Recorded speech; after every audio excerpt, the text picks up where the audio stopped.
Brijesh Pandey class में स्वागत है। आज हम आपको रीट 2025 में सामाजिक अध्ययन level 2 SST praevia year paper का क्वेश्चन मैं बताने जा रहा हूं, जो एग्जाम में बहुत इंपॉर्टेंट है, पूछा जाएगा। इसलिए इसे यह प्रश्न देखकर जरूर जाएं बच्चे। निम्न में से कौन सा अनुच्छेद 51 का में मौलिक कर्तव्य में शामिल नहीं है?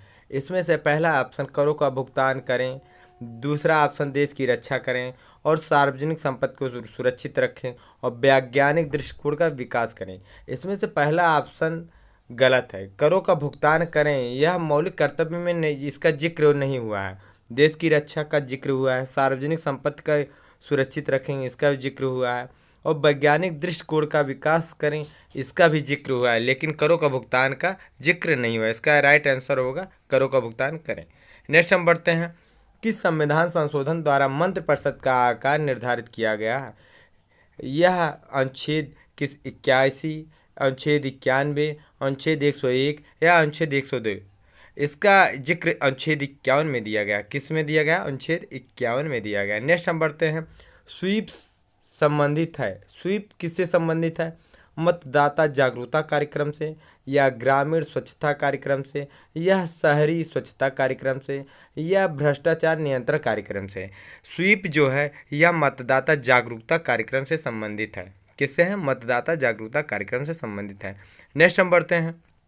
दो राज्यों के मध्य विवाद उच्चतम न्यायालय के किस क्षेत्राधिकार का हिस्सा है? दो राज्यों का जो मध्य विवाद होता है वह उच्चतम न्यायालय के किस क्षेत्राधिकार का हिस्सा है? पहला ऑप्शन हम देखते हैं मौलिक, दूसरा देखते हैं अपीली, तीसरा देखते हैं सलाहकारी और चौथा होता है रीट। इसका राइट आंसर क्या होगा? मौलिक होता है। क्या होता है? मौलिक। नेक्स्ट हम बढ़ते हैं। मूल संरचना का सिद्धांत न्यायपालिका ने किस वाद में प्रतिपादित किया है? मूल संरचना का जो सिद्धांत है यह न्यायपालिका में किस वाद से प्रतिपादित है? ए गोपालन समिति या केशवानंद भारती या एस.आर. बम्बई या गोलकनाथ? ये किससे है? यह केशवानंद भारती से। नेक्स्ट हम बढ़ते हैं। निम्न में से कौन सा कथन असत्य है? निम्न में से, इसमें बहुत इंपॉर्टेंट है, ध्यान देना। असत्य और सत्य इनमें से नहीं, ये ऑप्शन जरूर देखिएगा, नहीं तो आदमी ध्यान देता नहीं, सत्य पढ़ लेता है। पृथ्वी को नीला ग्रह भी कहा जाता है। शुक्र को पृथ्वी का जुड़वा ग्रह माना जाता है। शनि एक आंतरिक ग्रह है। बुध सूर्य के चारों ओर एक परिक्रमा 88 दिनों में पूरा करता है। इसका क्या है असत्य कथन? शनि एक आंतरिक ग्रह है, इसके ये राइट, ये गलत है। पृथ्वी को नीला ग्रह कहा जाता है, ये हम सब परिचित हैं। शुक्र को पृथ्वी का जुड़वा बहन का भी कहा जाता है। बुध सूर्य के चारों ओर 88 दिन में पूरा कर लेता है। लेकिन शनि एक आंतरिक ग्रह नहीं है, शनि एक बाह्य ग्रह है। क्या है? बाह्य ग्रह है। नेक्स्ट हम बढ़ते हैं। जब शून्य देशांतर पर सुबह के 10 बज रहे हैं तो 15 अंश पूर्वी देशांतर पर कितना समय होगा? ये बहुत इंपॉर्टेंट है। जैसे अगर कोई भी 0 देशांतर से अगर पूर्व की तरफ आता है तो हर 1 घंटे में 15 अंश का कोण बनता है। कितने अंश का कोण बनता? मतलब 15 अंश बढ़त होती है। अगर 15 अंश बराबर 1 घंटा। ऐसे अगर उधर 0 देशांतर से अगर पूर्व पश्चिम में जाता है तो 1 घंटे में 15 अंश जो है उसकी मतलब 1 घंटा कम हो जाएगा। क्या हो जाएगा? कम हो जाएगा। ठीक है। नेक्स्ट हम देखते हैं इसका क्या होगा राइट आंसर। इसका राइट आंसर 11 हो जाएगा। 10 बज रहे हैं तो क्या हो जाएगी? 11 बज जाएंगे। क्या बज जाएंगे? 11। नेक्स्ट हम बढ़ते हैं। इसका हम वीडियो बनाए हैं, आपको दिखा देंगे। एक वीडियो स्पेशल बनाए हैं, ये देशांतर के बारे में, कितने अंश का कोण बनता है, कितनी दूरी, ये सब इसके बारे में बताया हूँ। भूप्रपटी के नीचे वह स्थान जहाँ भूकंप आरंभ होता है क्या कहलाता है? उद्गम केंद्र कहलाता है, अधिकेंद्र कहलाता है, निकास या वेंट कहलाता है या क्रेटर कहलाता है? इसका राइट आंसर होगा उद्गम केंद्र, जहाँ से उद्गम होता है। देखो कहा गया है ना, भूकंपन का आरंभ, आरंभ माने उद्गम, जहाँ से उद्गम होगा उसका नाम ही उद्गम केंद्र हो जाएगा। ये तो आप वैसे मार देंगे। आगे बढ़ते हैं। अगुलहास धारा कौन से महासागर में प्रवाहित होती है? अगुलहास धारा आर्कटिक महासागर में, अटलांटिक महासागर में या प्रशांत महासागर में या हिंद महासागर में? इसका राइट आंसर होगा हिंद महासागर। अपना भारत किस में है? हिंद महासागर में।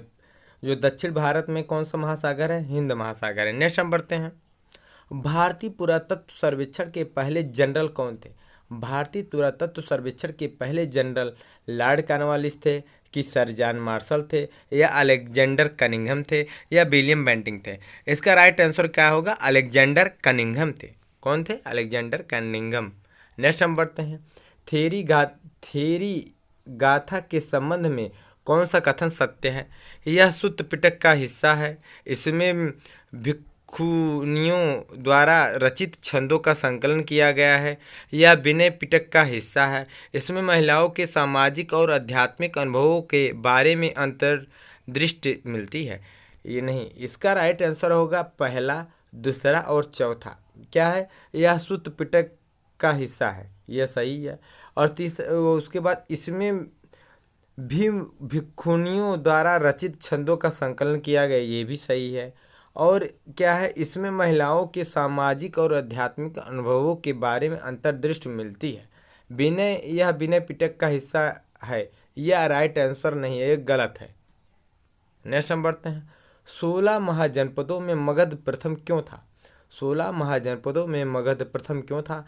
खेती की उपज अच्छा होना, लोहे की खदानें होना, जंगली हाथी का उपलब्ध होना, ये सभी। इसका तो राइट आंसर सभी होगा।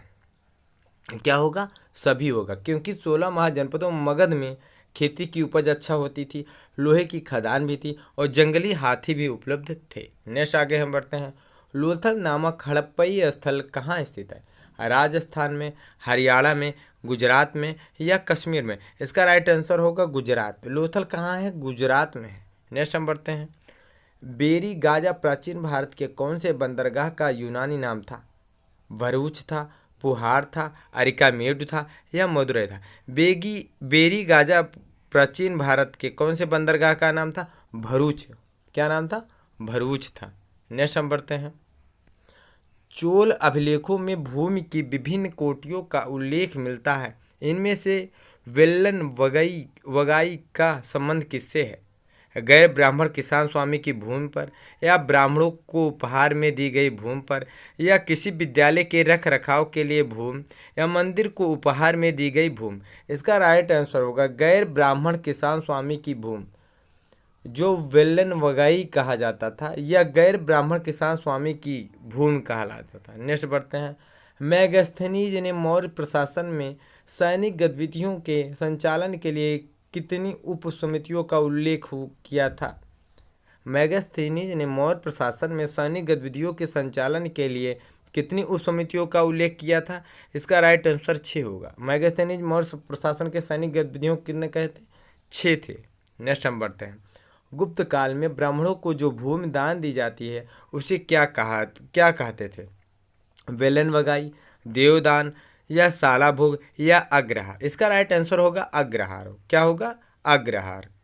यह कई बार एग्जाम में पूछा गया, इसको देख के जरूर जाइए। गुप्त काल में जो ब्राह्मणों को दान दिया जाता उसे क्या कहते थे? अग्रहार कहते थे। चालुक्यों की राजधानी कौन सी थी? चालुक्यों की राजधानी मदुरै, भरूच, अमरावती या ऐहोल? इसका तो राइट आंसर आप तो जान ही जाएंगे, ऐहोल है। क्या है? ऐहोल है। नेक्स्ट हम बढ़ते हैं। ख्वाजा मोइनुद्दीन चिश्ती का दरगाह पर आने वाला पहला सुल्तान कौन था? ख्वाजा जो मोइनुद्दीन चिश्ती के दरगाह पर कुतुबुद्दीन ऐबक, मोहम्मद बिन तुगलक या इल्तुतमिश या अलाउद्दीन खिलजी? इसका राइट आंसर क्या होगा? मोहम्मद बिन तुगलक। क्या होगा? मोहम्मद बिन तुगलक। आगे बढ़ते हैं। पोलज, परती, चाचर व बंजर भूमि के प्रकार किस काल से संबंधित है? जो पोलज है, परती है, चाचर है व बंजर भूमि के प्रकार का किस काल से संबंधित था? मौर्य काल, सल्तनत काल या गुप्त काल या मुगल काल? इसका राइट आंसर होगा मुगल काल। नेक्स्ट बढ़ते हैं। अकबर की सुलेख की पसंदीदा शैली कौन सी थी? नस्तलीक थी, मंजिल आबादी थी या कुफिक थी या हेरात थी? इसका राइट आंसर होगा नस्तलीक थी। क्या थी? नस्तलीक थी। नेक्स्ट हम बढ़ते हैं। द रिलीफ ऑफ लखनऊ नामक चित्र 1857 के विषय में किसने बनाया था? मार्शल, जॉमस जोन्स बार्कर या मिस व्हीलर या जोसेफ? इसका राइट आंसर होगा थॉमस जोन्स बार्कर थे। कौन थे? Thomas zone Barker. नेक्स्ट हम बढ़ते हैं।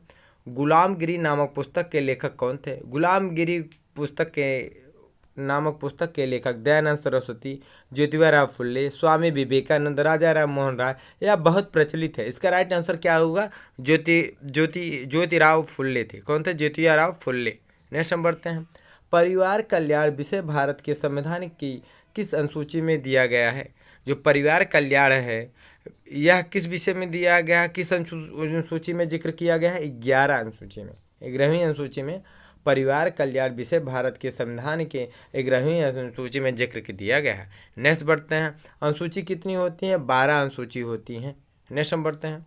भारत के संविधान में संशोधन करने की शक्ति किसे प्राप्त है? भारत में संविधान संशोधन करने की शक्ति उच्चतम न्यायालय को है, मात्र राज्यसभा को है, या मात्र लोकसभा को है, संसद को? इसका राइट आंसर होगा संसद को है। जो संविधान संशोधन करने का अधिकार संसद को है। नेक्स्ट बढ़ते हैं। भारत में विधिक सेवा दिवस कब मनाया जाता है? भारत में विधिक सेवा दिवस 1 जनवरी को, 9 जनवरी को, या 10 अगस्त को, या 10 दिसंबर को? इसका राइट आंसर होगा 9 नवंबर को मनाया जाता है। कितने को? 9 नवंबर। नेक्स्ट हम बढ़ते हैं।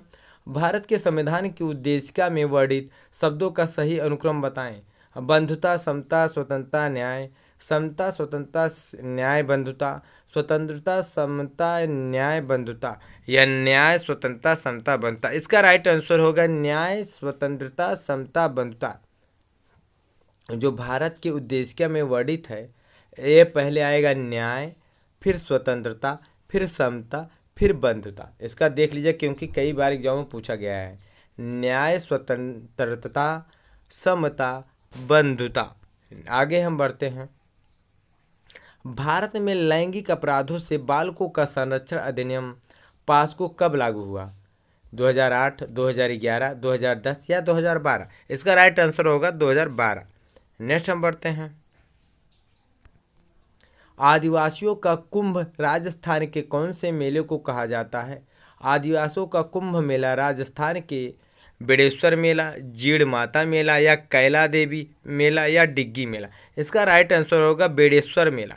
इसको जरूर कर जाए 2025 में जरूर ये पूछा जाए क्योंकि इस समय कुंभ चल भी रहा है और कुंभ के बारे में क्वेश्चन पूछा जा सकता है। नेक्स्ट हम बढ़ते हैं। थमड़ेयो, थेडियो, आड़, ठुस्सी नामक आभूषण महिलाओं द्वारा कहाँ धारण किए जाते हैं? सिर में, हाथ में, कंठ में, या कमर में? यह कंठ में आभूषण या ग्रहण किए जाते हैं। इसका राइट आंसर कंठ। नेक्स्ट बढ़ते हैं। महाराजा स्कूल ऑफ आर्ट्स एवं क्राफ्ट की स्थापना किस राजस्थानी शासक द्वारा करवाया गया था? सवाई जयसिंह, जगत सिंह, सवाई राम सिंह, या जसवंत सिंह? इसका राइट आंसर होगा सवाई राम सिंह। वालर नृत्य किसके द्वारा किया जाता है? स्त्री द्वारा, स्त्री व पुरुष द्वारा, या इनमें से कोई नहीं? जो वालर नृत्य होता है इसमें स्त्री और पुरुष की दोनों की भूमिका होती है। नेक्स्ट हम बढ़ते हैं। निम्न में से किस उद्देश्य की संप्राप्ति पर विद्यार्थी किसी मानचित्र में अंकित अशुद्धियों को सही कर सकता है?